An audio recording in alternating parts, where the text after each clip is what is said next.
Mga katrops, welcome back ulit kayo sa aking channel Sports React PH at ngayon na ay pag-uusapan natin ang balitang nakakabuo na nga daw ng magandang chemistry ang Golden State Warriors. Pag-uusapan na rin nga natin ngayon dito sa ating panibagong video ang balitang minura nga daw po ng mga PBA player si Mikey Williams.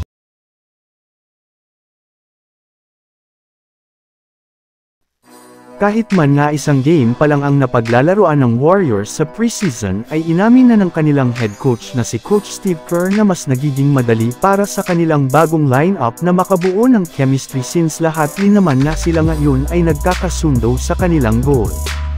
Hindi rin naman nga nahihirapan ngayon ang kanilang mga bagong players na gamitin o maka-adapt sa kanilang playing style katulad na lamang ni Chris Paul. Isa pa, magagaling rin naman nga po ang kanilang mga bagong manlalaro ngayon kaya hindi nga nagiging problema sa kanilang team ang pagbuo ng chemistry na isa rin naman ng magandang panditain na magiging maganda at successful ang kanilang kampanya ngayong season.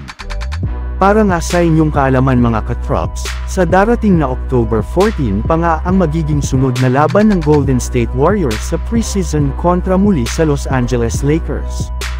Susundan rin naman na ito ng kanilang game laban sa Sacramento Kings sa October 16 at October 19. Habang ang kanila naman ng huling game sa preseason ay gaganapin sa October 19 kontra sa San Antonio Spurs. Kaya sigurado nga daw po na magiging sapat ang mga ito para mas maging ready ang kanilang team sa pagpasok nila sa regular season.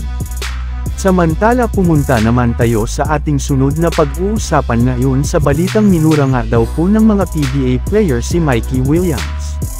Simula nga mga katrops, naibulgar ni PBA Chairman, Ricky Vargas na humingi sa kanila si Mikey Williams ng napakalaking sweldo na aabutin ng 30 million pesos para maglaro lamang sa Gilas, Pilipinas ng nagdaang Asian Games ay marami nang ang mga fans at analyst ang nagalit sa kanya.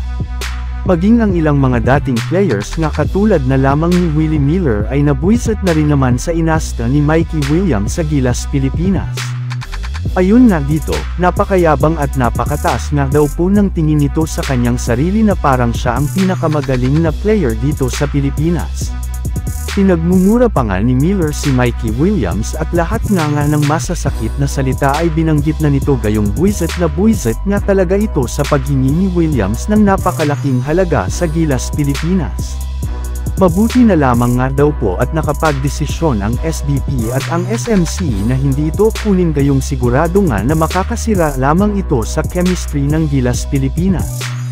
So yun lang nga mga katrops ang handog ko sa inyong storya ngayong araw. Sana nag-enjoy kayo. Please like and subscribe my YouTube channel Sports React PH para sa iba pang storya at update patungkol sa NBA. Kita-kits muli sa ating susunod na video.